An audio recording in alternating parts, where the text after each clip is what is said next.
What's up? Welcome back to Nowstalgia. Dave here with a review of Janelle Monáe's fourth album, The Age of Pleasure. Yes, Janelle, back.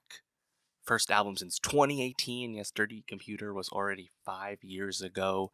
And it's been a long wait because Dirty Computer is an amazing album.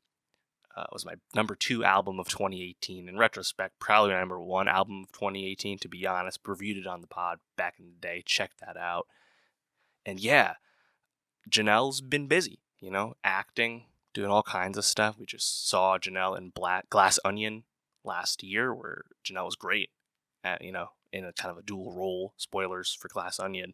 But Janelle Monáe, at the end of the day, has always been a musician first and a multi-talented musician at that one. Again, jump genres, introduce, more throwback sounds, bringing in lots of funk and soul into more traditional like pop and hip hop music. It's always been a really fun medley. And of course, Janelle Monáe is also known for these big, grand concept albums, of course, playing an alter ego often on her music with the Cindy Mayweather persona that has been put on for some time. And, in the runtime since we got that first Janelle Monáe album back in 2010, I think the peeling off of the layers has continued as these Janelle statements, these Janelle musical ambitions have, I think, been more, I don't want to say simplified, but I think the need to hide behind like dense storytelling and layered metaphor regarding, I think, a pretty common thematic through line through the Janelle Monáe music, which would be, of course, queer expression, Black identity, independence, shrouding all that in like these kind of like science fiction storytelling hasn't been as necessary as Janelle Monáe has come into their own publicly, more proudly, more independently in the more recent times. And I think just kind of laying it out there more explicitly from a lyrical sense kind of makes sense. Now, as a result of that, The Age of Pleasure, album 4, it's 14 tracks, but it's only 32 minutes. Those first 2 albums are super long. As I said, these grand concept albums. This is just definitely a different take from Janelle Monáe. And despite all that, of course, there's a lot of hype because I was far from the only one who really loved Dirty Computer. And while I like the album, I think there's some good songs on here for sure. And I think, sonically, it flows really nicely. I don't think the short runtime does it a lot of favors, at least for me, because it's hard not to immediately reflect upon like what I'm not hearing in The Age of Pleasure.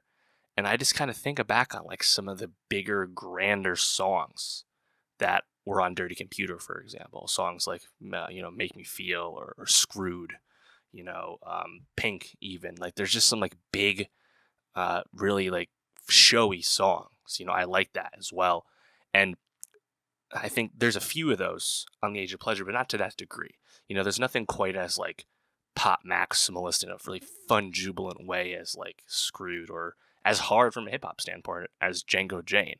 And that's okay. I think Janelle has clearly wanted to make something that's lighter and funner, but it's almost like a follow up to those first 3 albums from a messaging standpoint. Like this is like the loose record. This is the fun album. This is the horny record. Oh my God, this is so explicit, which is both hilarious and awesome that Janelle is just kind of laying it out there. Of course, this album cycle kind of started in earnest where, Janelle Monáe with her their promo photos and whatnot, showing a lot of skin, let's say, which has not been, of course, the trademark in the past when it comes to Janelle's personal fashion styles.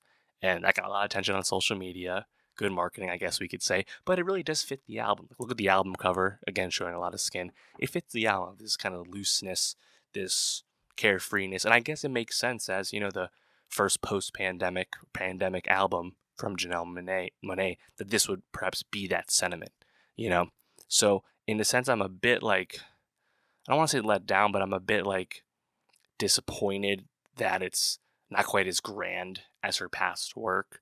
But that's not really a fair comp. Of course, it's just what I have, in the back of my mind. But if you listen to it, these 14 songs, there's a lot of interludes as well. So it's not really 14 tracks. It's pretty brief. And, I think, of course, it always sounds really great. Like, we just kind of go through the track list here. You know, on Float, track 1, which was the lead single, there's these really awesome horns that sound awesome, really awesome and big and loud. I love it.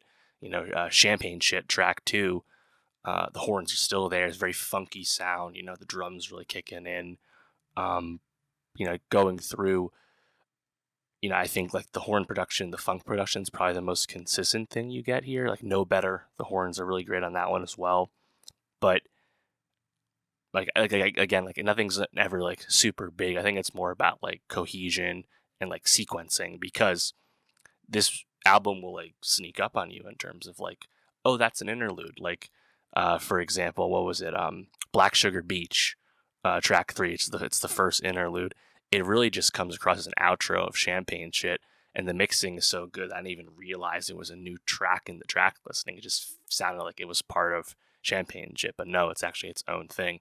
Eventually, you get these other interludes like Hot and Ooh La La with Grace Jones, and The French 75 featuring Sister Nancy.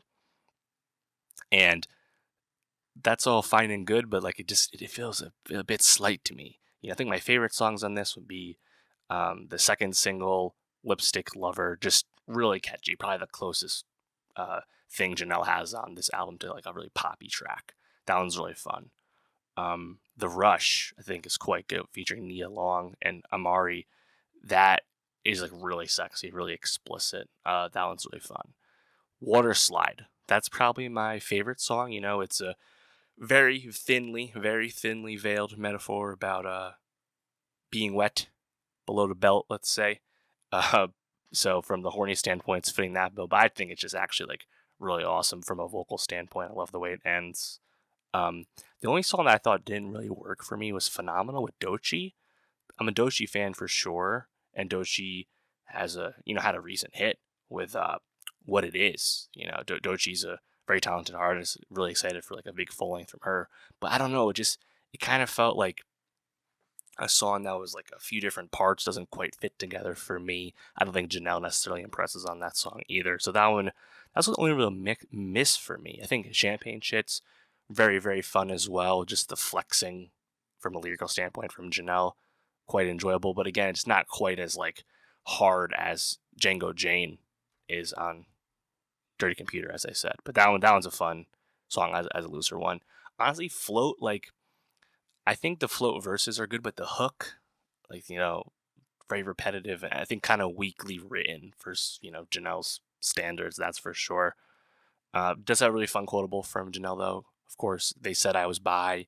Yeah, baby, I'm by a whole nother coast. Love it. Janelle's always been happy to poke fun at people questioning her sexual orientation and her relationships and things, even if she's been a bit more open about those things publicly. It's always fun when it finds its way back into the music. Yeah, I think ultimately, like, there's nothing quite as sticky from like a single standpoint from Dirty Computer as I've been saying, but still sounds really good. It's definitely very easy to put on and fits that summery vibe. So, I think we'll really try to push this for top Grammys. I don't think it's really a contender to win at this stage. Obviously, we know Taylor Swift and Midnight's is going to dominate the album of the year discussion, given the year Taylor's having. But I think Janelle Monáe, the Celebration has not quite gotten to the mainstream level yet, and perhaps the next album might be that time for like the Janelle coronation. As people have seen her in more movies, there's been even more albums out, but we'll see on that. But yeah, I think for an album that's, I think, pretty clearly my least favorite of the 4 that Janelle Monáe has put out, it's still quite good and better than most people's, music that they put out. And that just speaks to, I think, how talented Janelle Monáe is, and also how high the standard is, So even if it's not quite hitting the absolute pinnacle that the artist has previously hit in the past, that doesn't mean there's not some merit to it. And like the production, the sequencing, the instrumentation on this, there's enough going on that warrants multiple listens, of course. So, yeah, Janelle Monáe, let me know, how did you feel about The Age of Pleasure? Did you like it more than some of her past albums. I liked it less. How did you feel about it? And for more music reviews, subscribe, and I'll see you next time.